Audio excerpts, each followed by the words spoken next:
사람을 살다 주셨으니까 이번 달까지만 나오시면 됩니다.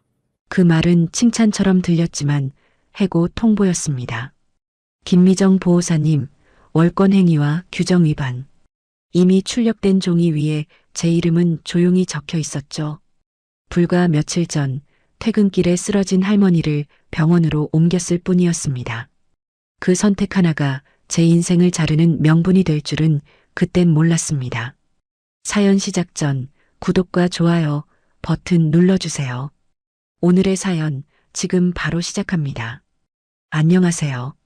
저는 올해 49살이 된 김미정이라고 합니다. 지방의 작은 요양기관에서 요양보호사로 일한 지 어느덧 8년째입니다. 8년이라는 시간이 결코 짧지 않았습니다.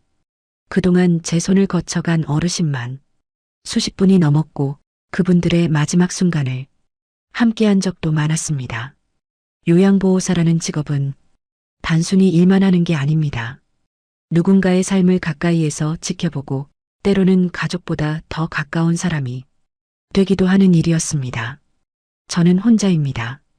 남편과는 10년 전에 헤어졌고 고등학교 3학년인 아들과 70대 중반의 어머니를 혼자 책임지고 있습니다. 매달 들어가는 돈이 만만치 않습니다. 어머니 병원비, 아들 학원비, 그리고 월세까지. 제 월급은 230만 원 정도였지만 지출을 계산하면 늘 빠듯했습니다. 그래도 저는 이 일이 좋았습니다. 누군가를 돌보는 일, 누군가에게 필요한 사람이 되는 일. 그게 저에겐 의미 있는 일이었습니다. 3년 전에도 비슷한 일이 있었습니다. 제가 담당하던 어르신 한 분이 새벽에 갑자기 쓰러지셨던 적이 있었습니다. 규정상으로는 119에 연락하고 대기해야 했지만 저는 그럴 수가 없었습니다. 호흡이 불안정했고 맥박도 약했습니다. 저는 직접 어르신을 업고 택시를 잡아 병원으로 갔습니다. 응급실에서 빠른 처치를 받고 다행히 어르신은 회복하셨습니다. 그때 기관에서는 저를 칭찬했습니다. 헌신적인 보호사라는 말까지 들었습니다. 지역 신문에도 작게 실렸고 저는 그 기사를 아직도 휴대폰에 저장해두고 있습니다. 하지만 올해 들어 분위기가 달라졌습니다. 요양기관 안에서 이상한 소문이 돌기 시작했습니다. 이번 분기 지원금이 줄어든대. 인원 정리가 있을 거래. 식사 시간마다 동료들 사이에서 조용히 오가는 이야기들이었습니다. 하지만 공식적으로 발표된 건 아무것도 없었습니다. 관리자들은 평소처럼 업무 지시만 내렸고 저희는 평소처럼 일했습니다. 다만 공기가 달랐습니다. 누구도 큰 소리로 웃지 않았고 서로 눈치를 보기 시작했습니다. 저도 불안했습니다. 8년 차라는 건 경력으로는 긴 시간이지만 급여로는 부담이 되는 숫자이기도 했습니다. 신입보호사들은 저보다 50만 원 이상 적게 받고 그만큼 기관 입장에서는 효율적인 선택지였습니다. 하지만 저는 애써 생각하지 않으려 했습니다. 내가 잘못한 게 없는데 뭐. 그렇게 스스로를 다독였습니다. 그날도 평범한 하루였습니다. 오전 8시에 출근해서 어르신들 식사를 돕고 투약 관리를 하고 휠체어를 밀어드렸습니다. 오후에는 산책을 함께하고 저녁 식사를 챙겼습니다. 퇴근 시간은 저녁 6시였지만 정리할 게 있어서 7시가 넘어서야 기관을 나섰습니다. 비가 오고 있었습니다. 가을비였지만 제법 차가웠습니다. 저는 우산을 펼치고 버스 정류장으로 향했습니다. 집까지는 버스로 30분 정도 걸리는 거리였습니다. 정류장 앞을 지나는데 무언가 이상한 느낌이 들었습니다. 사람들이 모여 있었지만 아무도 다가가지 않고 멀찍이 서서 지켜보고만 있었습니다. 저는 발걸음을 멈췄습니다. 사람들 사이로 비집고 들어가 보니 한 할머니가 계단에 쓰러져 계셨습니다. 비에 젖은 옷, 창백한 얼굴, 가슴이 가쁘게 오르내리고 있었습니다. 저는 주저없이 할머니께 다가갔습니다. 할머니, 제 말 들리세요? 괜찮아요. 제가 옆에 있어요. 맥박을 확인해 보니 불규칙했고 호흡도 얕았습니다. 주변 사람들이 수군거렸습니다. 119 불러야 하는 거 아니야? 근데 괜히 건드렸다가 문제 생기면 어쩌려고. 저는 할머니의 손을 잡았습니다. 차가웠습니다. 3년 전 그날이 떠올랐습니다. 그때도 이랬습니다. 규정과 현실 사이에서 선택해야 하는 순간. 하지만 지금은 달랐습니다. 구조조정 소문, 8년차 급여 부담, 그리고 불안한 공기. 머릿속이 복잡했습니다. 지금 내가 이러면, 혹시 문제가 생기면. 그런데 할머니의 손이 제 손을 꽉 쥐었습니다. 약하지만 분명한 힘이었습니다. 저는 결심했습니다. 일어서서 주변 사람들에게 말했습니다. 택시 좀 잡아주세요. 지금 바로 병원 가야 합니다. 사람들은 서로 눈치만 봤지만 한 청년이 손을 들어 택시를 세워줬습니다. 저는 할머니를 조심스럽게 일으켰습니다. 팔로 받쳐 안고 택시에 태웠습니다.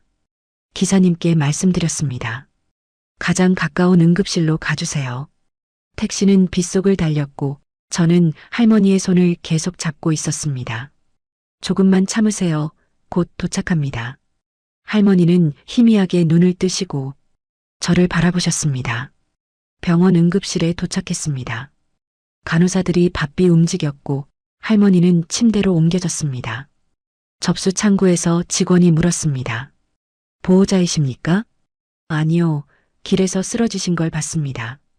보증금 10만 원 필요합니다. 저는 잠시 망설였습니다.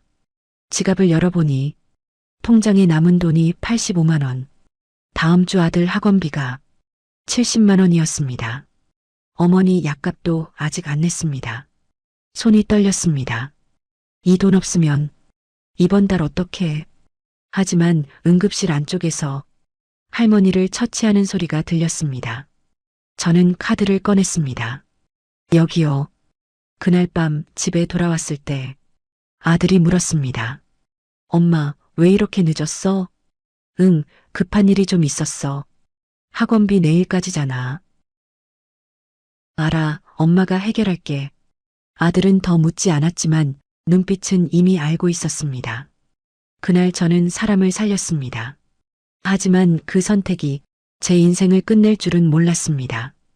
그날 이후 사흘이 지났습니다. 저는 평소처럼 출근했고 평소처럼 일했습니다. 다만 마음 한구석이 계속 무거웠습니다. 통장 잔액은 35만 원. 병원비를 내고 남은 돈이었습니다. 아들 학원비는 어떻게든 다음 주까지 마련해야 했고 어머니 약값도 밀려 있었습니다.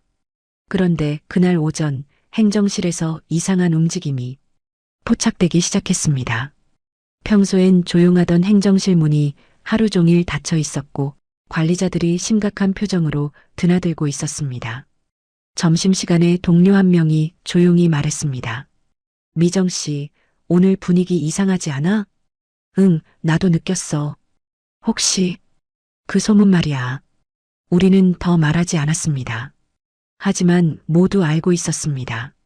그날 오후 2시쯤 행정실 안에서는 중요한 회의가 진행되고 있었습니다.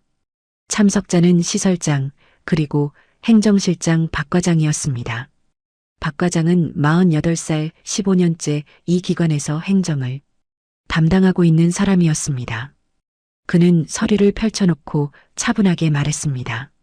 이번 분기 예산안입니다. 지원금이 전년 대비 15% 감소했습니다. 시설장이 한숨을 쉬었습니다. 인건비 조정이 불가피하겠군요. 네, 계약직 중 2명은 정리해야 합니다. 박 과장은 또 다른 서류를 꺼냈습니다. 제가 미리 정리한 목록입니다. 서류 맨 위에 제 이름이 적혀 있었습니다. 김미정, 8년차, 월급 230만 원. 김미정 보호사는. 시설장이 잠시 망설였습니다. 근무 태도나 평가는 나쁘지 않은데요. 박 과장은 고개를 끄덕였습니다. 사람은 좋습니다. 하지만 8년차라 급여가 높은 편이죠.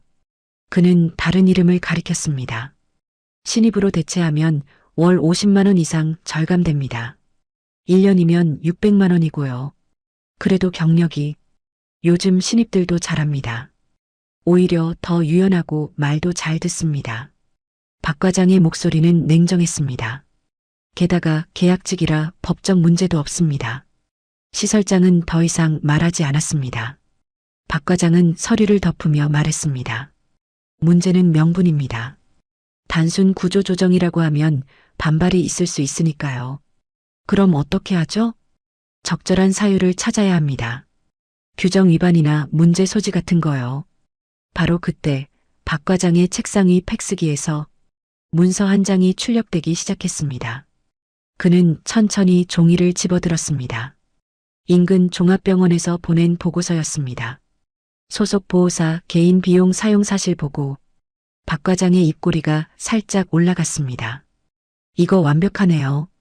그는 서류를 시설장에게 건넸습니다.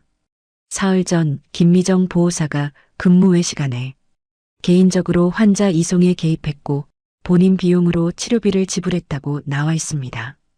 시설장이 서류를 읽었습니다. 하지만 이건 사람을 도운 거 아닙니까? 규정입니다. 박 과장은 단호하게 말했습니다. 요양보호사는 의료행위를 할 수 없고 근무 외 시간에 직권을 남용해서도 안 됩니다. 명백한 규정 위반이에요. 그래도 이 정도로 해고는 해고가 아니라 계약 만료 불갱신입니다. 법적으로 아무 문제 없어요. 시설장은 잠시 고민했지만 결국 고개를 끄덕였습니다. 그럼 절차대로 진행하세요. 박 과장은 만족스러운 표정으로 서류를 정리했습니다. 다음 주 월요일에 통보하겠습니다. 그날 오후 저는 복도에서 박 과장과 마주쳤습니다. 그는 평소처럼 무표정한 얼굴로 지나갔지만 손에 든 서류 뭉치가 유난히 두꺼워 보였습니다. 저는 왠지 모를 불안감을 느꼈습니다. 하지만 그게 무엇인지는 알 수 없었습니다.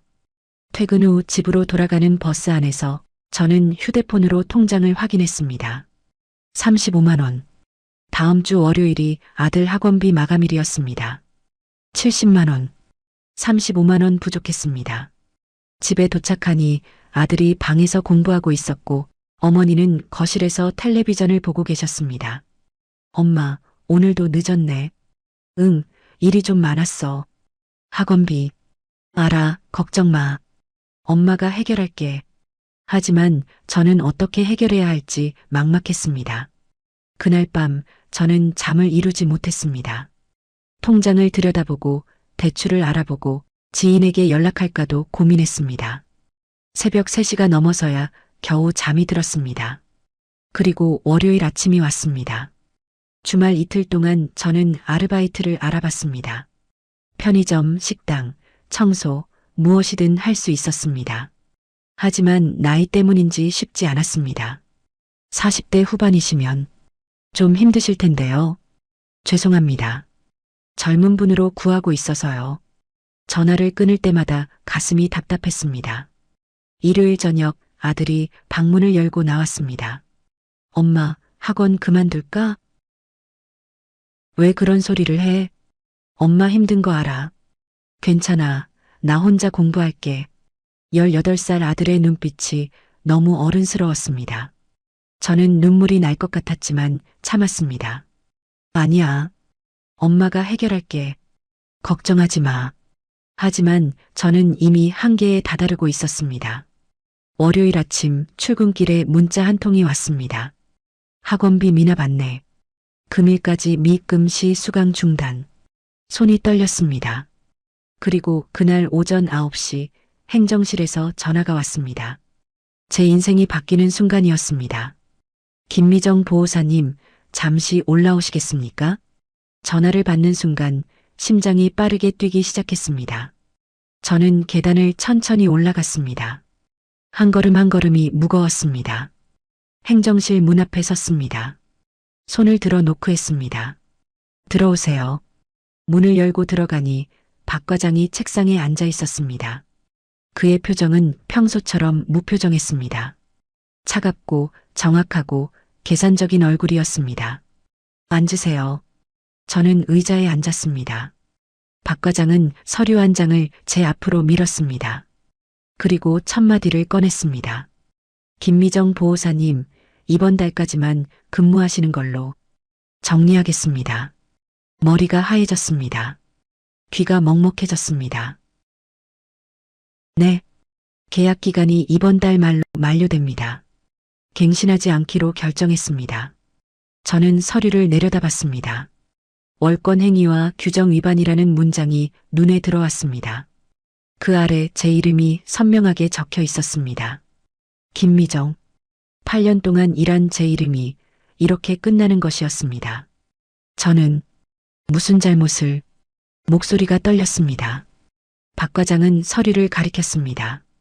사흘 전 근무 외 시간에 환자 이송에 개입하셨죠? 아, 그건 사람을 살렸는데요. 저는 간신히 말을 이었습니다. 할머니가 쓰러져 계셨어요. 그냥 둘 수 없었어요. 박 과장은 고개를 저었습니다. 규정은 규정입니다. 요양보호사는 의료행위를 할 수 없고 근무 외 시간에 직권을 사용할 수도 없습니다. 하지만 그냥 두면 위험했어요. 제 목소리가 커졌습니다. 119를 불러도 시간이 걸리잖아요.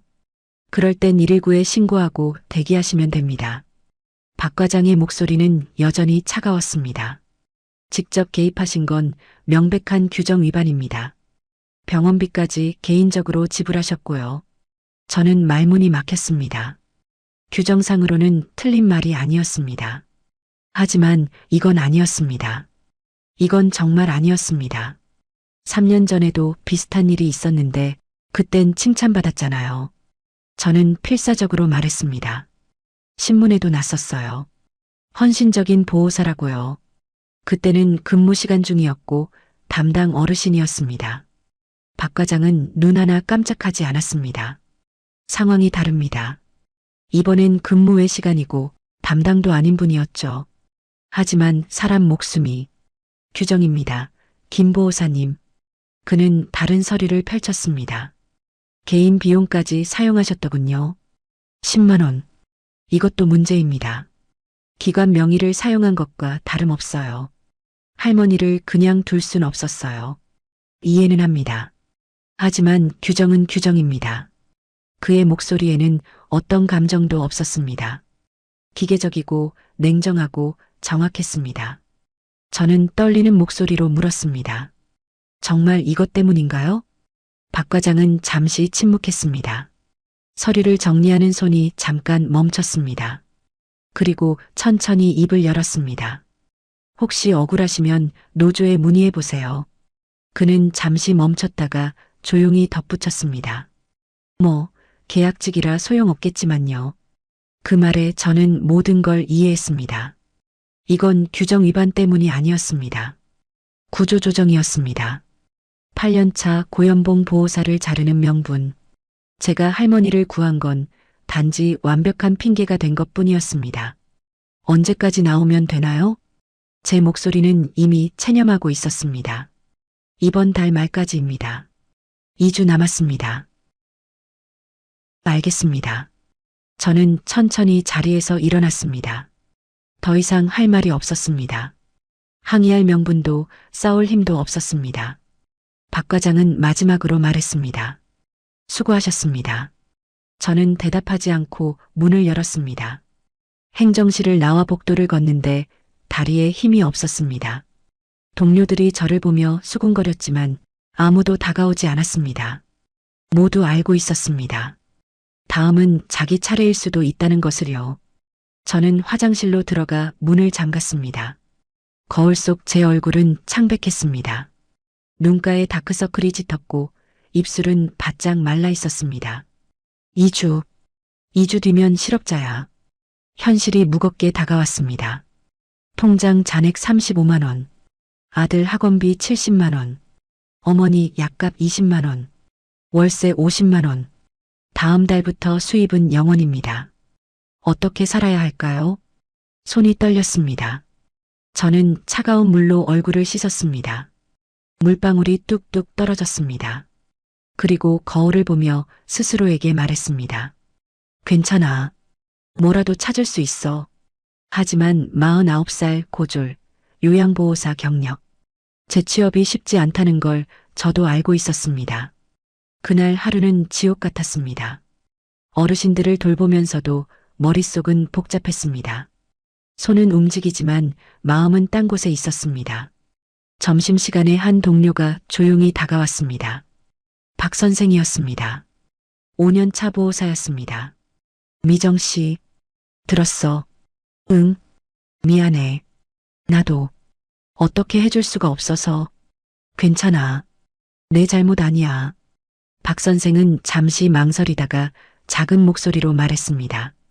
있잖아. 원래 이번에 누군가는 나가야 했대. 당신이 할머니 안 구했어도 결국엔 다른 이유 찾았을 거야. 그렇구나. 미안해. 나도 겁나서 아무 말도 못했어. 나도 언젠간 당할 수 있으니까. 저는 고개를 끄덕였습니다. 그 동료를 탓할 수 없었습니다. 모두 각자 살아남아야 하니까요. 모두 가족이 있고 책임이 있으니까요. 점심을 먹지 못했습니다. 입맛이 없었습니다. 밥알 하나하나가 모래처럼 느껴졌습니다.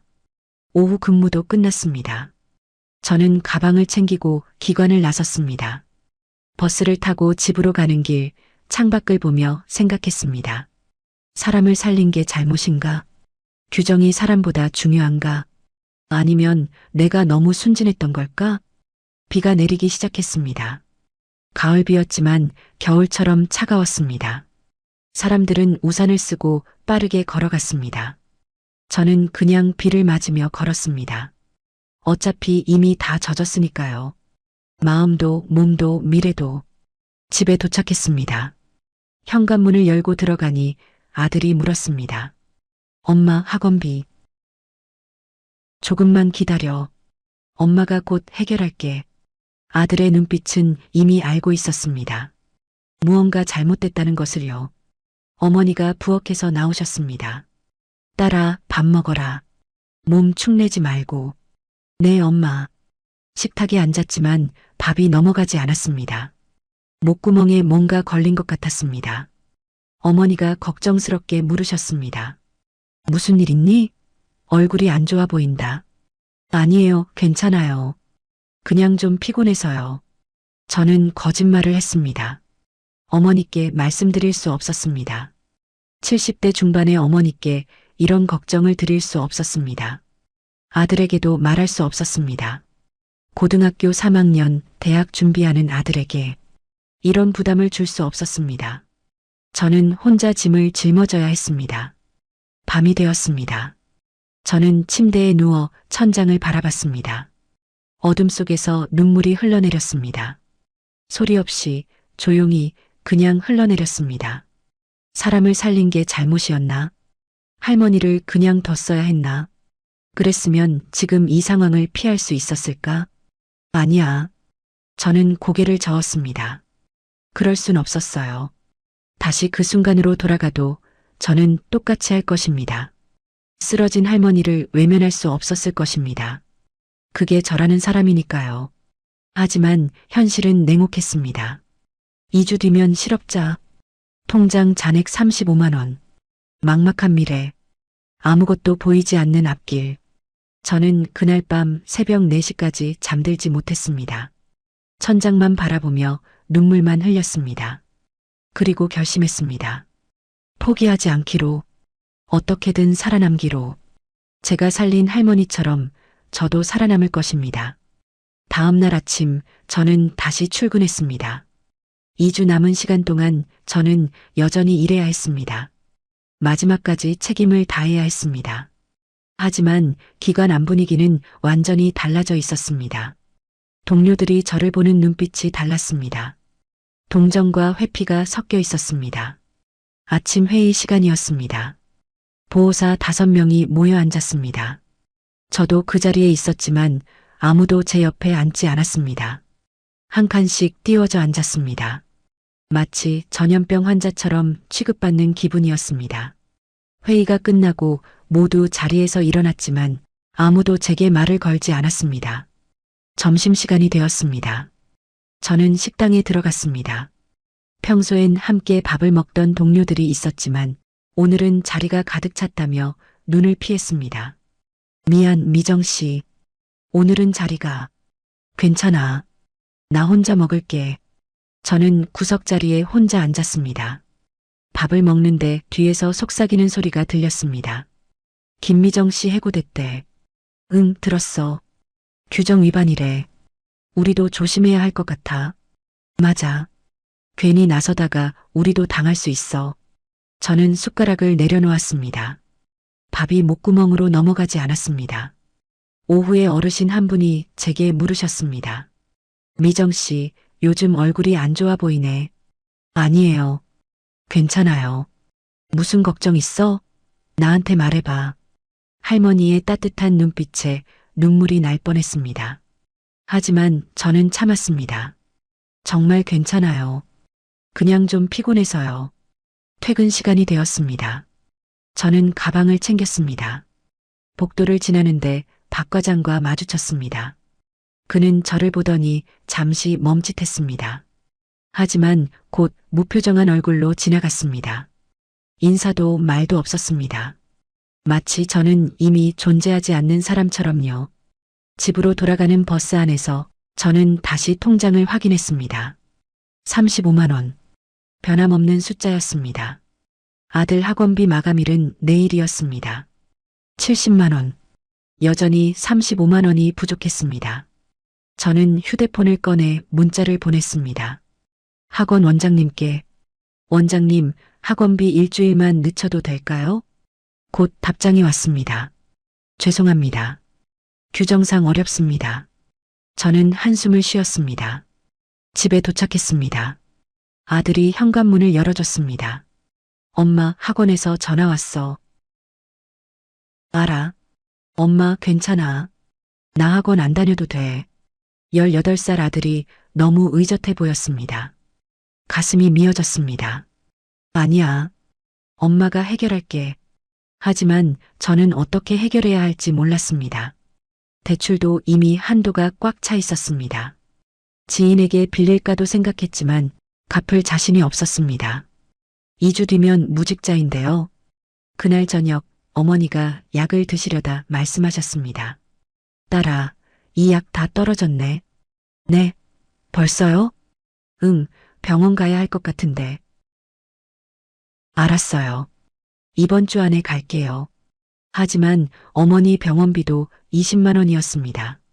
통장 잔액으로는 턱없이 부족했습니다. 그날 밤 저는 다시 잠을 이루지 못했습니다. 계속 계산기를 두드렸습니다. 35만 원.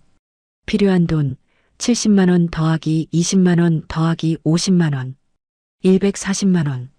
105만 원이 부족했습니다. 어디서 구해야 할까요? 새벽 2시 저는 포털 사이트를 켰습니다. 긴급대출, 일용직 알바, 당일 지급. 검색어를 하나씩 쳐봤습니다. 하지만 나오는 건 불법 사채뿐이었습니다. 저는 포기하고 휴대폰을 내려놓았습니다. 다음 날도 그 다음 날도 똑같았습니다. 출근하면 동료들의 회피, 점심시간의 고립, 퇴근 후 막막한 현실. 저는 점점 지쳐갔습니다. 몸도 마음도 영혼도. 일주일이 지났습니다. 이제 일주일 남았습니다. 아들 학원은 결국 그만뒀습니다. 괜찮아, 엄마. 나 혼자 공부할 수 있어. 아들은 웃으며 말했지만 눈빛은 슬펐습니다. 어머니 병원도 미뤘습니다. 엄마, 다음 주에 갈게요. 괜찮아. 급한 건 아니니까. 하지만 어머니의 기침 소리가 점점 심해졌습니다.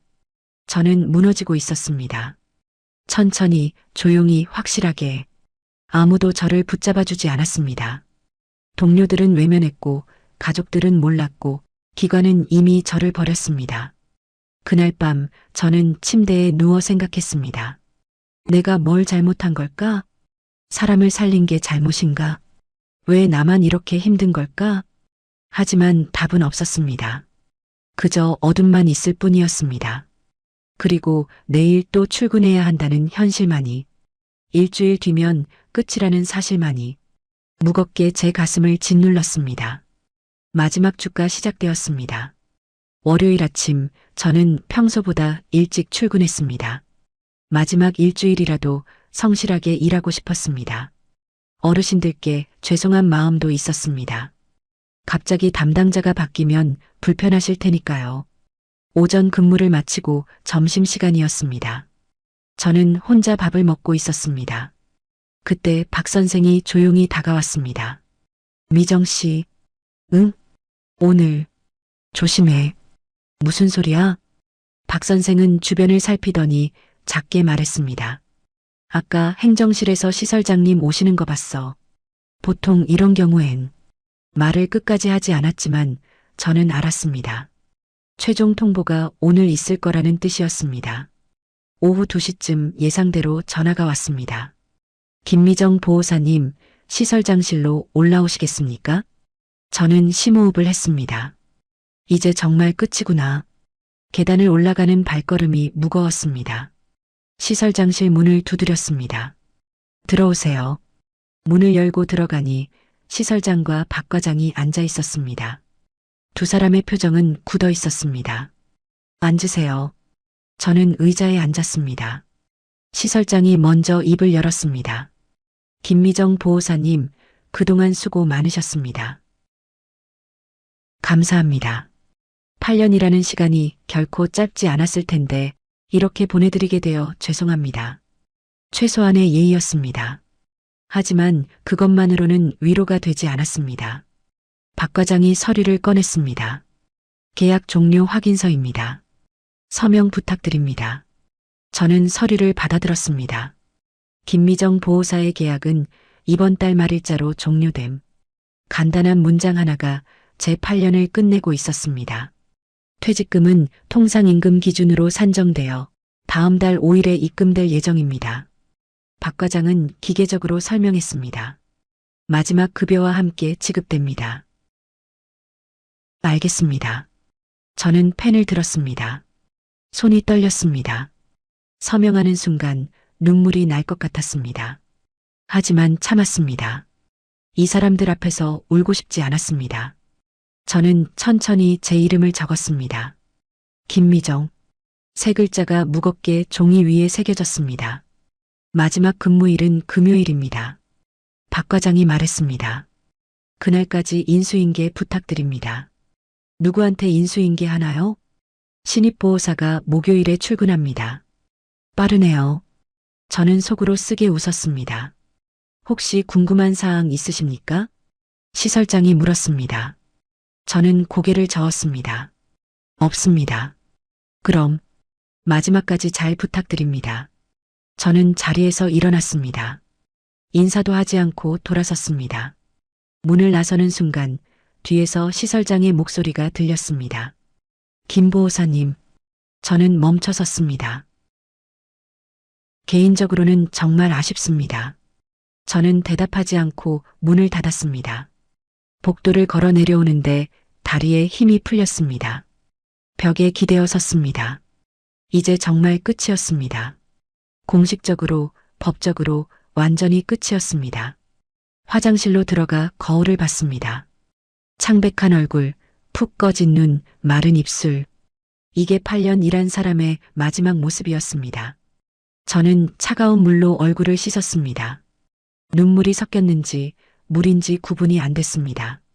오후 근무를 마치고 동료들에게 말했습니다. 다들 알겠지만 저 이번 주 금요일까지예요. 조용한 침묵이 흘렀습니다. 그동안 고마웠어요. 여전히 아무도 대답하지 않았습니다. 저는 가방을 들고 기관을 나섰습니다. 버스 정류장에서 버스를 기다리는데 박 선생이 뛰어왔습니다. 미정 씨, 왜? 이거. 그녀는 봉투 하나를 제 손에 쥐어줬습니다. 뭐야, 이거? 그냥 받아. 많지 않아. 50만 원. 저는 깜짝 놀라 봉투를 돌려주려 했습니다. 안 돼. 나 이거 받을 수 없어. 받아. 나중에 여유 생기면 갚으면 돼. 하지만 제발. 내가 아무것도 못해줘서 미안해. 이것밖에 못해. 박 선생의 눈에 눈물이 고였습니다. 저도 울컥했습니다. 고마워. 정말 고마워. 힘내. 미정 씨는 좋은 사람이야. 분명히 좋은 곳 찾을 수 있을 거야. 그녀는 그 말을 남기고 돌아갔습니다. 버스 안에서 저는 봉투를 열어봤습니다. 50만 원이 들어 있었습니다. 통장 잔액 35만 원에 50만 원을 더하면 85만 원. 여전히 부족했지만 그래도 숨통이 트였습니다. 적어도 어머니 병원비는 낼 수 있었습니다. 집에 도착했습니다. 아들이 물었습니다. 엄마, 오늘 어땠어? 응, 괜찮았어. 거짓말이었습니다. 하지만 아들에게 걱정 끼치고 싶지 않았습니다. 저녁을 먹고 나서 어머니가 말씀하셨습니다. 딸아, 내일 병원 가자. 네, 엄마. 내일 모시고 갈게요. 적어도 이건 해결할 수 있었습니다. 박 선생 덕분이었습니다. 그날 밤 저는 침대에 누워 생각했습니다. 이제 4일 남았습니다. 4일 뒤면 저는 무직자가 됩니다. 하지만 포기할 순 없었습니다. 아직 끝이 아니었습니다. 어떻게든 살아남아야 했습니다. 저는 노트를 꺼내 계획을 세웠습니다. 금요일까지 일 마무리. 토요일부터 구직 활동. 일용직이라도 찾기. 어떻게든 버티기. 간단한 계획이었지만 그게 전부였습니다. 창밖을 보니 별이 보였습니다. 가을밤 하늘에 별이 반짝이고 있었습니다. 저는 그 별을 보며 기도했습니다. 제발 길이 보이게 해주세요. 하지만 하늘은 대답하지 않았습니다. 그저 조용히 별만 반짝일 뿐이었습니다. 그래도 저는 포기하지 않기로 했습니다. 사람을 살린 제 선택을 후회하지 않기로, 그리고 어떻게든 다시 일어서기로. 그게 저라는 사람이었으니까요. 화요일 아침 저는 어머니를 모시고 병원에 갔습니다. 반차를 냈습니다. 어차피 며칠 안 남은 시간이었습니다. 병원 대기실에서 번호표를 뽑고 기다렸습니다. 사람들이 많았습니다. 1시간을 기다려 겨우 진료실에 들어갔습니다. 혈압이 좀 높으시네요. 의사 선생님이 말씀하셨습니다. 약 드시는 거 잊지 마시고요. 네, 알겠습니다. 처방전을 받아들고 약국으로 갔습니다. 20만 원입니다. 저는 박 선생이 준 돈으로 약값을 냈습니다. 어머니를 모시고 집으로 돌아왔습니다. 딸아, 고생했다. 아니에요. 당연한 거예요. 어머니를 방에 모시고 저는 다시 기관으로 갔습니다. 오후 근무를 해야 했습니다. 이제 3일 남았습니다. 수요일이 되었습니다. 아침에 출근하니 낯선 얼굴이 보였습니다. 20대 후반으로 보이는 젊은 여성이었습니다. 안녕하세요. 저는 신입보호사 이지은입니다. 밝은 미소였습니다. 저를 대체할 사람이었습니다. 안녕하세요. 김미정입니다. 아, 인수인계 받을 선생님이시죠? 네, 그렇습니다. 저는 그녀에게 업무를 하나씩 설명했습니다. 어르신들 식사 시간, 투약 관리, 목욕 보조. 그녀는 열심히 메모했습니다. 감사합니다. 잘 배우겠습니다. 젊고 밝고 열정적이었습니다. 그리고 무엇보다 저보다 월급이 쌌습니다. 저는 쓸쓸하게 웃었습니다. 이게 현실이구나. 8년 경력보다 저렴한 인건비가 중요한 현실. 점심시간에 이지은 씨가 물었습니다. 선생님, 어디 다른 곳으로 옮기시나요? 아니요, 그냥 개인 사정으로. 아, 그러시구나. 아쉽네요. 그녀는 정말 모르는 것 같았습니다. 제가 구조조정으로 잘렸다는 걸 저는 굳이 말하지 않았습니다. 오후에 어르신 한 분이 제 손을 잡으셨습니다. 미정 씨, 정말 가는 거야? 네, 할머니. 왜? 여기 좋잖아. 개인 사정이 있어서요. 할머니의 눈에 눈물이 고였습니다. 미정 씨 같은 사람이 어디 있어. 항상 웃으면서 우리 챙겨주고. 저도 눈물이 날 것 같았습니다. 괜찮아요. 새로 오시는 선생님도 좋은 분이에요. 그래도 미정 씨가 좋은데. 저는 할머니의 손을 꽉 잡았습니다. 건강하세요, 할머니. 퇴근길에 박 과장과 마주쳤습니다. 그는 여전히 무표정한 얼굴로 지나갔습니다. 인사도 말도 없었습니다. 저는 그의 뒷모습을 바라봤습니다. 저 사람에게 나는 그냥 숫자였구나. 인건비 절감 대상. 그것뿐이었습니다. 집에 도착했습니다. 통장을 확인했습니다. 35만 원. 박 선생이 준 50만 원 중 20만 원을 쓰고 30만 원이 남아 있었습니다. 합쳐서 65만 원. 월세가 50만 원이었습니다. 내고 나면 15만 원. 다음 달을 어떻게 버틸까요? 저는 노트북을 켰습니다. 구인구직 사이트를 열었습니다. 요양보호사 채용 검색했습니다. 여러 공고가 떴지만 조건이 까다로웠습니다. 야간 근무 가능자, 주말 근무 필수, 40대 이하 우대, 49살인 저는 해당 사항이 없었습니다. 다른 직종도 찾아봤습니다. 편의점 알바, 식당 홀서빙, 청소, 어디든 지원했습니다. 하지만 답은 오지 않았습니다. 나이가 문제였습니다. 경력이 문제였습니다. 제 모든 게 문제였습니다. 목요일이 되었습니다. 출근하니 이지은 씨가 이미 와 있었습니다. 선생님, 일찍 오셨네요. 네, 열심히 배워야죠. 그녀는 정말 열심이었습니다. 저는 마지막 인수인계를 했습니다. 이 할머니는 오른쪽 다리가 불편하셔서 항상 왼쪽에서 부축해 드려야 해요. 네, 알겠습니다. 이 할아버지는 당뇨가 있으셔서 식사량 체크 꼭 해야 해요. 메모했습니다. 그리고 이분은 저는 8년 동안 쌓은 모든 걸 전했습니다. 어르신들 하나하나의 특성을, 작은 습관들까지. 점심시간 어르신들이 저를 불러 세웠습니다. 미정 씨, 잠깐만. 10분 정도가 모여 계셨습니다. 이거, 한 할머니가 봉투를 내밀었습니다. 뭐예요, 이게? 우리가 조금씩 모았어. 받아. 봉투를 열어보니 10만 원이 들어 있었습니다. 안 돼요. 이거 받을 수 없어요. 받아. 내가 우리한테 해준 게 얼마나 많은데. 정말 감사합니다. 저는 참았던 눈물이 터졌습니다. 할머니들이 제 손을 잡아주셨습니다. 힘내. 넌 좋은 사람이야. 화장실에서 한참을 울었습니다. 어르신들의 따뜻함이 가슴을 무너뜨렸습니다. 기관은 저를 버렸지만 어르신들은 저를 기억해 주셨습니다. 그것만으로도 위로가 되었습니다. 오후에 이지은 씨와 마지막 확인을 했습니다. 혹시 궁금한 거 있으세요?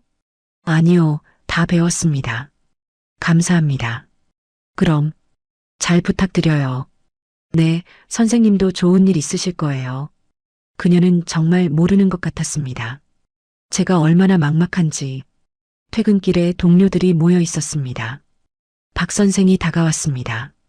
미정 씨, 내일 마지막이지? 응. 우리가 조촐하게 송별회 하려고 하는데. 아니야, 괜찮아. 그냥 조용히 가고 싶어.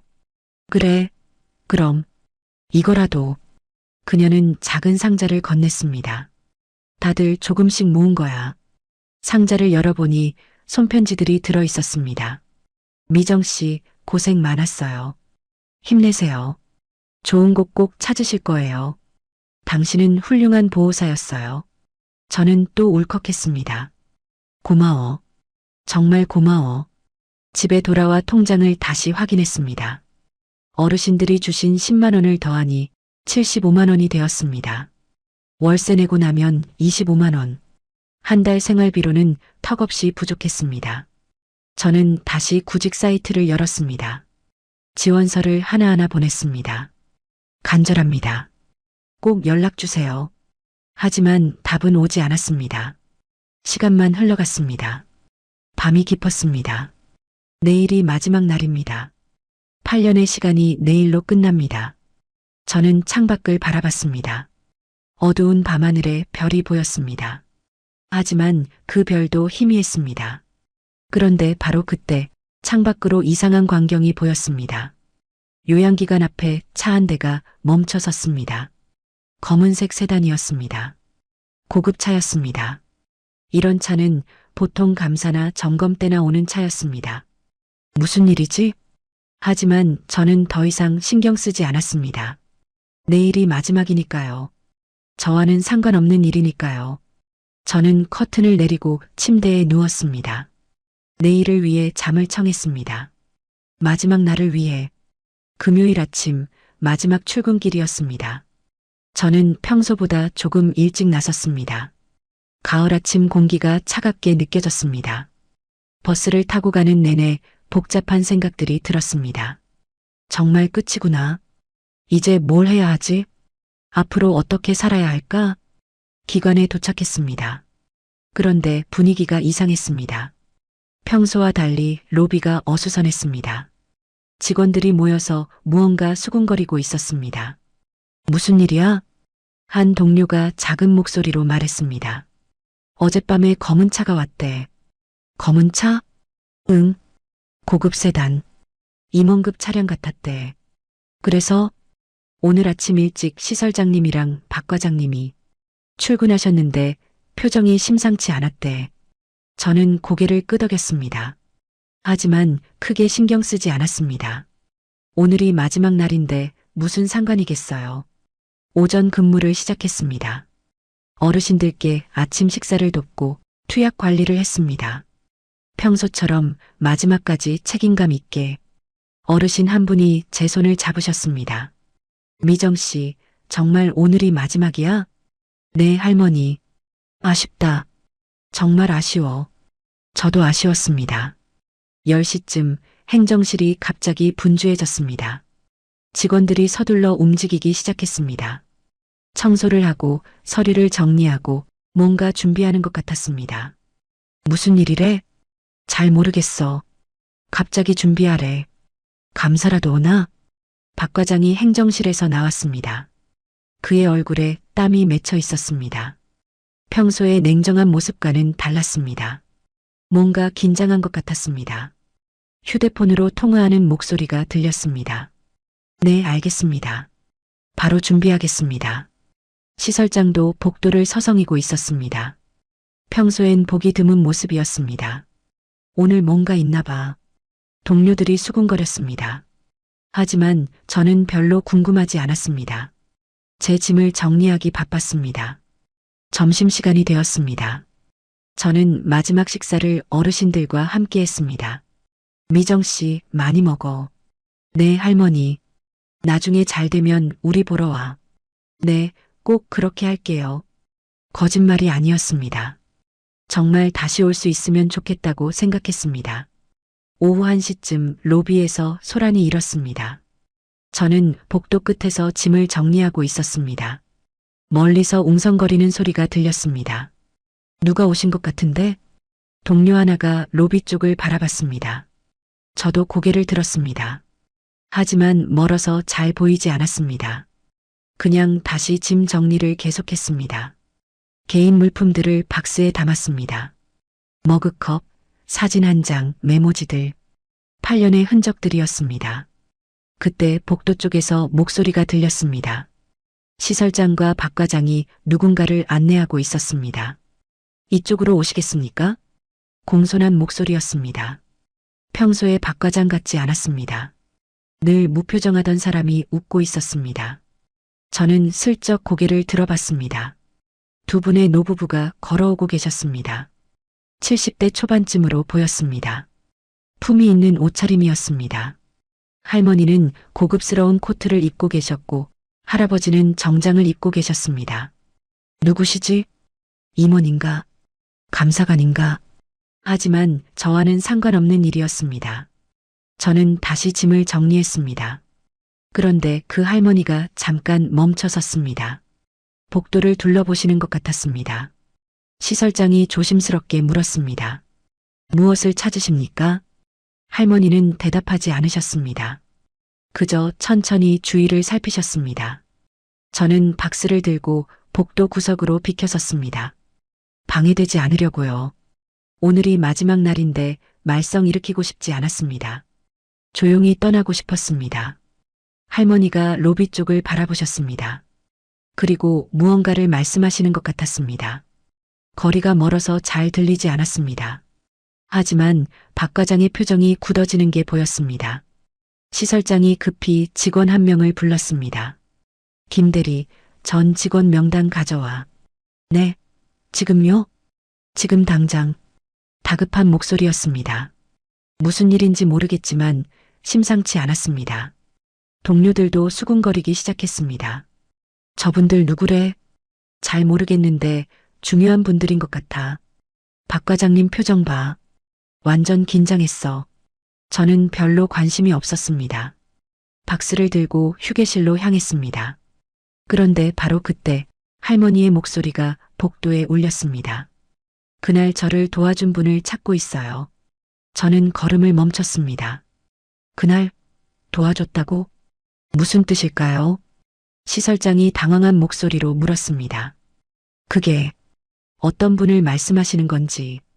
사흘 전이었어요. 아니, 2주 전쯤 할머니가 말씀하셨습니다. 비 오는 날 밤 제가 쓰러졌을 때 저를 병원에 데려다 주신 분이요. 제 심장이 빠르게 뛰기 시작했습니다. 설마. 박스를 든 손이 떨렸습니다. 뒤돌아볼까 말까 망설였습니다. 박 과장이 급히 말했습니다. 아, 그건 저희 기관과는 관련 있어요. 할머니의 목소리는 단호했습니다. 그분이 요양보호사 유니폼을 입고 계셨어요. 여기 소속이라고 하시더군요. 시설장과 박 과장이 서로 눈빛을 교환했습니다. 당황한 표정이었습니다.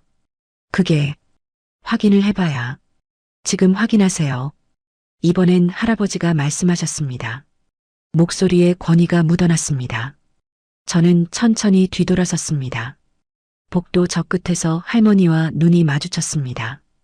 그 순간 할머니의 얼굴이 밝아졌습니다. 그리고 할머니의 손이 천천히 올라갔습니다. 제 쪽을 가리키며 저기 계세요. 그분이에요. 시간이 멈춘 것 같았습니다. 모든 시선이 저에게 쏠렸습니다. 시설장, 박 과장, 동료들, 그리고 그 노부부. 저는 박스를 든 채 그 자리에 얼어붙었습니다. 할머니가 천천히 제게 걸어오셨습니다. 할아버지가 할머니를 부축하며 함께 오셨습니다. 박 과장이 급히 말을 막으려 했습니다. 잠깐만요. 확인을 해봐야. 하지만 할머니는 신경 쓰지 않으셨습니다. 할머니가 제 앞에 섰습니다. 가까이서 보니 그날 밤 그 할머니가 맞았습니다. 비에 젖어 쓰러져 계셨던 그분. 제가 병원에 모셔드렸던 그분. 보호사님, 맞으시죠? 할머니의 목소리가 떨렸습니다. 저는 고개를 끄덕였습니다. 네, 그날 할머니를 도와드렸던 정말 감사했습니다. 할머니가 제 손을 잡으셨습니다. 당신이 아니었으면 저는 말을 잇지 못하셨습니다. 할아버지가 앞으로 나서셨습니다. 보호사님, 성함이 어떻게 되십니까? 김미정입니다. 김미정 보호사님. 할아버지는 정중하게 고개를 숙였습니다. 제 아내를 살려주셔서 진심으로 감사드립니다. 시설장이 당황한 얼굴로 끼어들었습니다. 실례지만 두 분은 누구십니까? 할아버지가 명함을 꺼내셨습니다. 지역 요양재단 이사장 강일수입니다. 그 말에 로비가 술렁였습니다. 요양재단 이사장. 이 지역 모든 요양기관을 관할하는 재단의 총책임자. 저희 기관도 그 재단 산하였습니다. 시설장과 박 과장의 얼굴이 하얗게 변했습니다. 이 이사장님. 시설장이 떨리는 목소리로 말했습니다. 오실 거라고 연락을 주셨으면 갑작스럽게 찾아온 걸 양해 바랍니다. 이사장님은 저를 바라보셨습니다. 김미정 보호사님, 잠깐 이야기 좀 할 수 있겠습니까? 저는 고개를 끄덕였습니다. 네, 그러시죠. 이사장님이 주위를 둘러보셨습니다. 시설장실을 좀 빌릴 수 있겠습니까? 네, 당연히 그러십시오. 시설장이 급히 앞장섰습니다. 우리는 시설장실로 향했습니다. 복도를 지나는 동안 동료들이 웅성거렸습니다. 무슨 일이야? 김미정 씨가 이사장님을 알아? 그날 밤 일이 뭐였대? 저도 정확히 무슨 일인지 몰랐습니다. 그저 떨리는 마음으로 걸어갔습니다. 시설장실에 들어갔습니다. 이사장 부부, 시설장, 박 과장, 그리고 저 5명이 자리에 앉았습니다. 이사장님이 먼저 입을 여셨습니다. 김 보호사님, 다시 한번 감사드립니다. 아닙니다. 당연한 일을 했을 뿐입니다. 당연한 일이라고요? 이사장님은 고개를 저으셨습니다. 그날 밤 수많은 사람이 지나갔습니다. 하지만 아무도 내 아내를 돕지 않았어요. 할머니가 말씀하셨습니다. 모두 멀리서 구경만 했어요. 누군가는 사진을 찍기도 했고요. 하지만 아무도 다가오지 않았습니다. 당신만 빼고요. 저는 그냥 사람이 쓰러져 있어서 병원비까지 내주셨다고 들었습니다. 이사장님이 말씀하셨습니다. 10만 원. 적은 돈이 아니었을 텐데요. 저는 대답하지 못했습니다. 그때 그 10만 원이 얼마나 큰 돈이었는지 이사장님이 박 과장을 바라보셨습니다. 그런데 이상한 소식을 들었습니다. 네, 내 아내를 살린 보호사가 해고 통보를 받았다고요. 박 과장의 얼굴이 굳었습니다. 그건 사실입니까? 네, 하지만 그건 규정 문제로. 규정? 이사장님의 목소리가 차갑게 식었습니다. 자세히 설명해 보시죠. 박 과장이 서류를 꺼냈습니다. 손이 떨리고 있었습니다. 김미정 보호사가 근무 외 시간에 의료행위를 했습니다. 이는 명백한 규정 위반으로. 의료행위요? 이사장님이 차갑게 물으셨습니다. 사람을 병원에 데려간 게 의료행위입니까? 그리고 개인 비용을 사용했습니다. 박 과장이 계속 설명했습니다. 기관 명의를 사용한 것과 잠깐 이사장님이 손을 들어 막으셨습니다. 내 아내를 살린 보호사를 비용 문제로 내보냈다는 겁니까? 이건 규정상의 문제이고 규정이 사람 목숨보다 중요합니까? 이사장님의 목소리에 분노가 묻어났습니다. 당신은 사람 목숨보다 규정이 먼저입니까? 박 과장이 말을 잇지 못했습니다. 시설장이 급히 변명했습니다.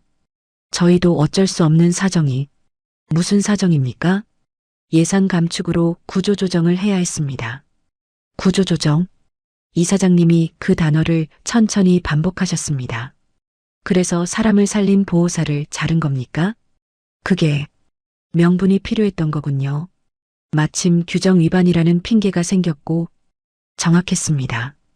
이사장님은 단번에 상황을 파악하셨습니다. 박 과장과 시설장의 얼굴이 새하얗게 변했습니다. 구조조정 관련 서류를 모두 가져오십시오. 이사장님이 명령하셨습니다.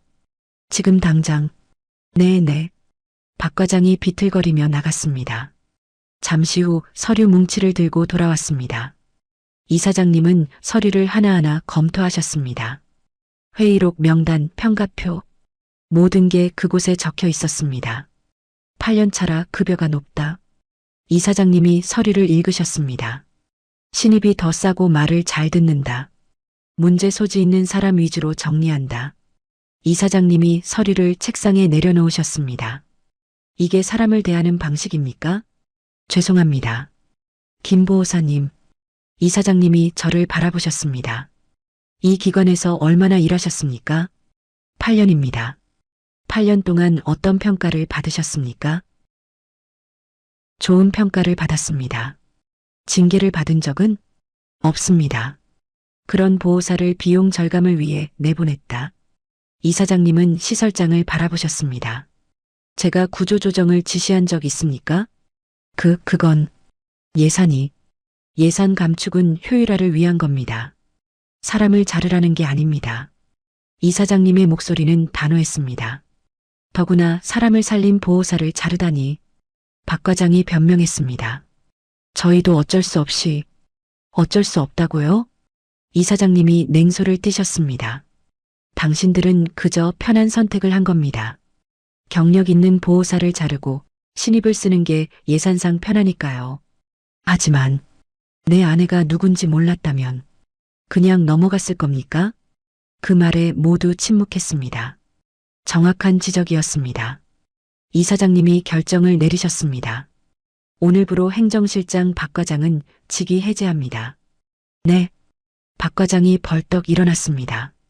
이사장님, 그건 너무. 구조조정주도 책임입니다. 시설장님도 경고 조치합니다. 예. 시설장은 고개를 숙였습니다. 김미정 보호사의 해고는 즉시 철회합니다. 감사합니다. 제 목소리가 떨렸습니다. 그리고 이 기관 전체를 재단에서 직접 감사합니다. 이사장님이 선언하셨습니다. 구조조정 과정을 전면 재검토하고 부당하게 해고된 인원이 더 있는지 확인하겠습니다. 박 과장이 주저앉았습니다. 그의 얼굴은 재처럼 회색이었습니다. 15년 경력이 하루아침에 무너지는 순간이었습니다. 김 보호사님, 이사장님이 저를 바라보셨습니다. 당신 같은 사람이 이 일을 해야 합니다. 감사합니다. 아닙니다. 제가 감사합니다. 할머니가 다시 제 손을 잡으셨습니다. 정말 고마워요. 회의는 끝났습니다. 우리는 시설장실을 나왔습니다. 로비에 모든 직원이 모여 있었습니다. 이사장님이 그들 앞에 서셨습니다. 오늘부터 이 기관은 달라질 겁니다. 이사장님이 선언하셨습니다. 사람을 먼저 생각하는 곳으로 만들겠습니다. 비용이 아니라 사람을 보는 곳으로. 박수가 터져 나왔습니다. 동료들이 저를 바라봤습니다. 어떤 이는 축하하는 눈빛으로, 어떤 이는 부러워하는 눈빛으로. 저는 그저 꿈을 꾸는 것 같았습니다. 이사장 부부가 떠나셨습니다. 하지만 그 여파는 계속될 것이었습니다. 박 과장은 그날로 짐을 쌌습니다. 아무도 그를 말리지 않았습니다. 자업자득이었습니다. 그날 저는 해고가 취소되었습니다. 8년이 다시 이어지게 되었습니다. 꿈 같은 일이었습니다. 기적 같은 일이었습니다. 그날 오후 기관 전체가 술렁였습니다. 이사장님의 방문 소식은 삽시간에 퍼졌습니다. 박 과장 해임 소식도 함께요. 복도에서, 휴게실에서, 어디서나 그 이야기뿐이었습니다. 저는 휴게실에 앉아 있었습니다. 아직도 실감이 나지 않았습니다. 정말 끝난 건가? 다시 일할 수 있는 건가? 손이 계속 떨렸습니다. 동료들이 하나둘 다가왔습니다. 미정 씨, 축하해. 정말 다행이다. 우리도 미안해. 그동안 저는 고개를 저었습니다. 괜찮아. 다들 어쩔 수 없었잖아. 박 선생이 제 손을 잡았습니다. 미정 씨, 정말 잘 됐어. 고마워. 내가 도와줘서. 아니야. 당연한 거였어. 그녀의 눈에 눈물이 고였습니다. 넌 좋은 사람이야. 진짜로. 오후 3시쯤 박 과장이 짐을 싸고 있었습니다. 행정실 책상을 정리하고 있었습니다. 아무도 그를 돕지 않았습니다. 모두 멀찍이 서서 지켜보기만 했습니다. 15년 경력이 이렇게 끝나고 있었습니다. 저는 복도에서 그 모습을 봤습니다. 박 과장이 박스를 들고 나왔습니다. 우리의 시선이 마주쳤습니다. 그는 잠시 멈춰 섰습니다. 그리고 고개를 숙였습니다. 미안합니다. 작은 목소리였습니다. 내가 잘못했습니다. 저는 대답하지 않았습니다. 그저 바라만 봤습니다. 박 과장은 고개를 들지 못하고 지나갔습니다. 그의 뒷모습을 보며 생각했습니다. 저 사람도 어쩔 수 없었던 걸까? 아니면 정말 냉혹했던 걸까? 하지만 이젠 중요하지 않았습니다. 끝난 일이었으니까요. 다음 날 토요일, 저는 쉬는 날이었습니다.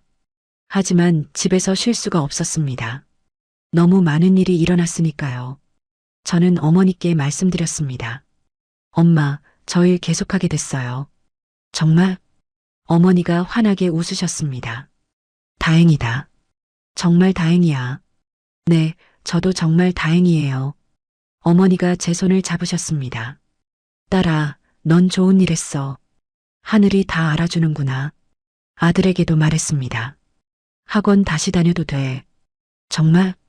아들의 얼굴이 밝아졌습니다. 응. 엄마가 계속 일하게 됐어. 엄마 고생했어. 18살 아들이 저를 안아줬습니다. 오랜만에 느끼는 따뜻함이었습니다. 월요일 저는 다시 출근했습니다. 분위기가 완전히 달라져 있었습니다. 직원들이 환하게 인사했습니다. 미정 씨 왔어? 응, 다녀왔어. 오늘부터 새로운 시작이네. 그런 것 같아. 어르신들도 기뻐하셨습니다. 미정 씨 안 가는 거야? 네, 할머니. 계속 있을게요. 다행이다.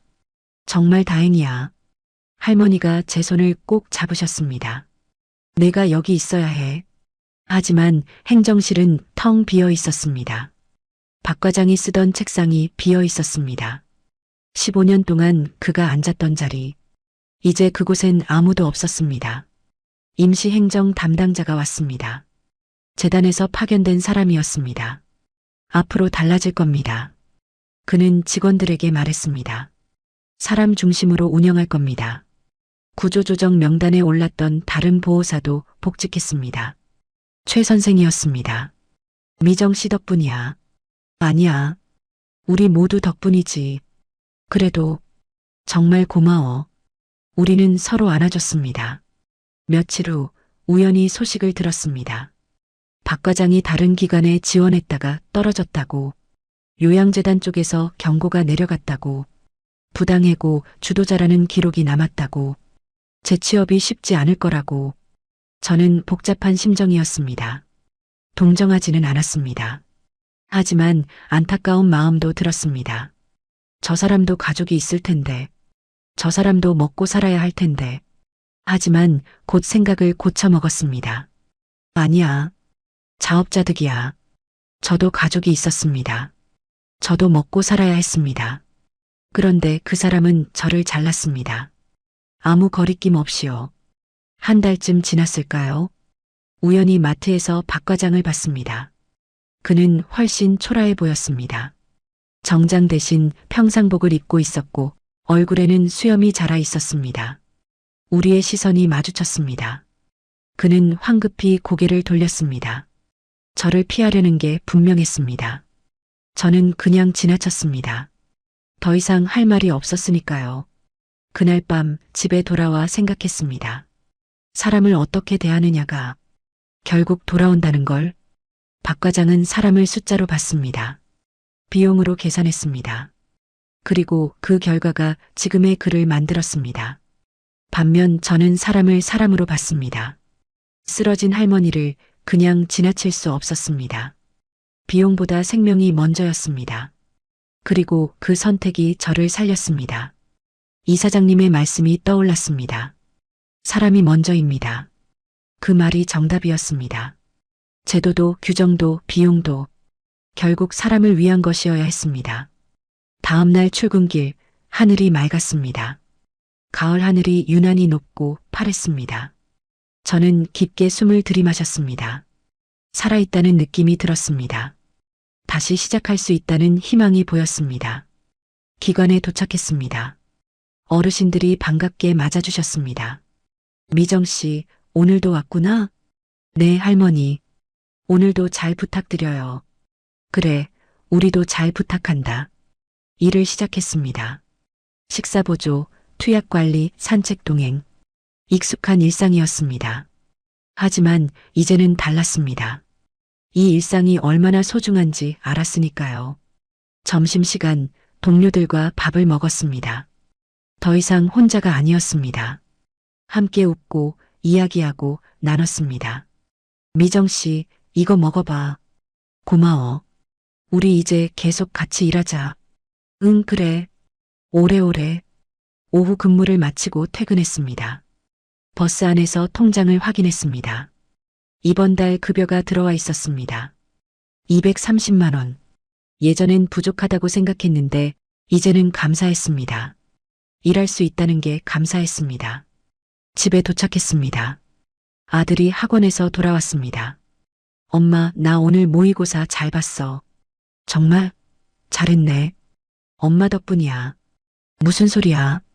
내가 잘한 거지. 어머니가 저녁을 준비하고 계셨습니다. 딸아, 밥 먹어라. 네, 엄마. 함께 식탁에 앉았습니다. 평범한 저녁이었습니다. 하지만 이 평범함이 얼마나 소중한지 잃을 뻔했기에 더 잘 알았습니다. 그날 밤 저는 창밖을 바라봤습니다. 별이 반짝이고 있었습니다. 한 달 전 그날 밤에도 별을 봤었습니다. 그때는 희망이 보이지 않았습니다. 하지만 지금은 달랐습니다. 사람을 살린 게 잘못이 아니었어. 내 선택은 옳았어. 그리고 그 선택이 결국 나를 살렸어. 저는 스스로에게 약속했습니다. 앞으로도 사람을 먼저 볼 것을, 규정보다 비용보다 사람을 먼저 볼 것을, 그게 저라는 사람이니까요. 박 과장은 몰락했습니다. 하지만 저는 다시 일어섰습니다. 그 차이는 단 하나였습니다. 사람을 어떻게 대하느냐. 그것이 모든 걸 결정했습니다. 석 달이 흘렀습니다. 겨울이 왔고 기관에는 따뜻한 온기가 돌았습니다. 예전과는 완전히 다른 분위기였습니다. 직원들은 더 이상 눈치를 보지 않았고 어르신들은 더 많이 웃으셨습니다. 재단 감사 결과가 나왔습니다. 부당 해고는 없었지만 인사 시스템 전체가 개선되었습니다. 비용이 아닌 사람 중심으로 평가 기준도 바뀌었습니다. 경력과 헌신을 더 중요하게 보게 되었습니다. 어느 날 아침 이사장님이 다시 오셨습니다. 이번엔 예고 방문이었습니다. 시설 전체를 둘러보시고 직원들과 어르신들을 만나셨습니다. 많이 좋아졌습니다. 이사장님이 만족스러워 하셨습니다. 점심시간 이사장님이 저를 부르셨습니다. 김 보호사님, 잠깐 이야기할 수 있을까요? 네, 이사장님. 우리는 조용한 상담실로 갔습니다. 그동안 어떠셨습니까? 덕분에 잘 지내고 있습니다. 다행입니다. 이사장님이 서류 하나를 꺼내셨습니다. 사실 오늘 제안을 하나 드리려고 왔습니다. 제안이요? 정규직 전환입니다. 저는 깜짝 놀랐습니다. 정규직이요? 네. 당신 같은 사람이 이 일을 해야 합니다. 이사장님이 말씀하셨습니다. 계약직이 아니라 정식 직원으로요. 눈물이 날 것 같았습니다. 8년 동안 계약직으로 일했습니다. 항상 불안했습니다. 언제 잘릴지 모른다는 두려움. 하지만 이제 달라지는 것이었습니다. 감사합니다, 이사장님. 아닙니다. 제가 더 감사하죠. 이사장님이 웃으셨습니다. 내 아내를 살려준 은인인데요. 당연한 일을 했을 뿐입니다. 그 당연한 일이 쉽지 않습니다. 이사장님은 창밖을 바라보셨습니다. 요즘 세상에 사람을 먼저 생각하는 사람이 얼마나 되겠습니까? 저도 많이 배웠습니다. 무엇을 배우셨죠? 사람이 먼저라는 것을요. 저는 솔직하게 말했습니다. 규정도 돈도 그 뒤입니다. 이사장님이 고개를 끄덕이셨습니다. 맞습니다. 바로 그겁니다. 앞으로도 그렇게 일하고 싶습니다. 잘 부탁드립니다. 김 보호사님. 우리는 악수를 나눴습니다. 그날 저녁 집에 돌아와 가족들에게 말했습니다. 나 정규직 됐어. 정말? 아들이 환호성을 질렀습니다. 엄마, 축하해. 어머니도 눈물을 글썽이셨습니다. 딸아, 정말 잘 됐구나. 우리는 오랜만에 외식을 했습니다. 작은 한식당이었지만 그날따라 음식이 더 맛있었습니다. 엄마, 나 대학 가면 장학금 받을 거야. 아들이 말했습니다. 엄마 부담 안 되게. 괜찮아. 엄마가 다 할 수 있어. 저는 정말 그렇게 믿었습니다. 다음 날 출근하니 동료들이 축하해줬습니다. 미정 씨, 정규직 축하해. 고마워. 우리도 힘받았어. 미정 씨 보면서 박 선생이 말했습니다. 사람이 먼저라는 거. 우리도 배웠어. 어르신들도 기뻐하셨습니다. 미정 씨, 이제 안 가는 거지? 네, 할머니. 계속 여기 있을게요. 다행이다. 정말 다행이야. 할머니가 제 손을 꽉 잡으셨습니다. 점심시간 저는 로비를 지나다가 멈춰 섰습니다. 벽에 사진 한 장이 걸려 있었습니다. 이달의 모범 직원 마이너스 김미정 보호사. 제 사진이었습니다. 밑에 문구가 적혀 있었습니다. 사람을 먼저 생각하는 보호사. 뭉클했습니다. 몇 달 전만 해도 해고 통보를 받았는데 지금은 모범 직원이 되어 있었습니다. 인생이 참 알 수 없다는 생각이 들었습니다. 오후에 신입보호사가 제게 물었습니다. 선생님, 저도 선생님처럼 될 수 있을까요? 이지은 씨였습니다. 무슨 말이야? 어르신들이 저보다 선생님을 더 좋아하세요. 저는 웃으며 말했습니다. 비결은 간단해. 뭔데요? 진심으로 대하는 거야. 어르신들을 그냥 일이 아니라 우리 가족처럼 생각하는 거지. 가족처럼요? 응. 내 어머니, 내 할머니 같다고 생각하면 자연스럽게 달라져. 이지은 씨가 고개를 끄덕였습니다. 알겠습니다. 배우겠습니다. 퇴근길 버스를 타고 가는데 핸드폰에 문자가 왔습니다. 이사장님 부인 할머니였습니다. 보호사님, 요즘 어떻게 지내세요? 저는 덕분에 건강하게 잘 지냅니다. 정말 감사합니다. 저는 답장을 보냈습니다. 저야말로 감사드립니다. 할머니 덕분에 다시 일할 수 있게 됐어요. 곧 답장이 왔습니다. 아니에요. 당신이 먼저 저를 살렸잖아요. 저는 그 은혜를 잊지 않을 거예요. 창밖을 보니 해가 지고 있었습니다. 겨울 석양이 아름다웠습니다. 몇 달 전 이 버스에서 통장을 보며 절망했던 기억이 떠올랐습니다. 하지만 지금은 달랐습니다. 희망이 보였습니다. 집에 도착했습니다. 현관문을 여는데 안에서 웃음소리가 들렸습니다. 아들과 어머니가 텔레비전을 보며 웃고 계셨습니다. 다녀왔어요. 딸 왔구나. 밥 먹어라. 엄마, 오늘 저녁 뭐예요? 내가 좋아하는 된장찌개. 식탁에 앉았습니다. 평범한 저녁이었습니다.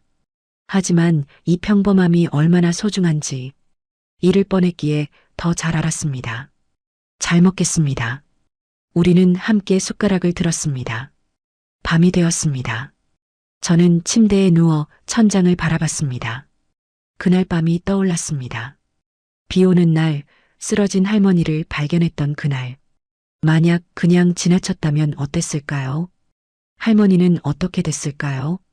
그리고 저는 지금 어디 있을까요? 아마도 다른 일자리를 찾아 헤매고 있었겠죠. 하지만 저는 멈춰섰습니다. 사람을 먼저 봤습니다. 그 선택이 저를 살렸습니다. 사람을 살렸더니 제가 살아났습니다. 신기한 일이었습니다. 하지만 어쩌면 당연한 일이었습니다. 세상은 결국 돌고 도니까요. 창밖을 보니 별이 보였습니다. 겨울밤 하늘의 별. 차갑지만 밝게 빛나고 있었습니다. 저도 그렇게 살고 싶었습니다. 힘들어도 따뜻하게, 어려워도 밝게. 저는 스스로에게 다짐했습니다. 앞으로도 사람을 먼저 볼 것을, 규정보다 돈보다 사람을 먼저 볼 것을. 그게 제가 배운 가장 큰 교훈이었으니까요. 사람이 먼저입니다. 제도도 돈도 그 뒤입니다. 그날의 선택을 저는 단 한순간도 후회하지 않습니다. 왜냐하면 그게 사람이 사람에게 할 수 있는 가장 기본적인 일이니까요. 여러분도 언젠가 선택의 순간이 온다면 사람을 먼저 보시길 바랍니다. 그 선택이 결국 여러분을 살릴 테니까요. 끝까지 시청해 주셔서 감사합니다. 좋아요 버튼으로 마음을 표현해 주세요. 그리고 구독과 알림 설정까지 해주시면 앞으로도 더 감동적이고 재미있는 이야기로 찾아뵙겠습니다. 감사합니다.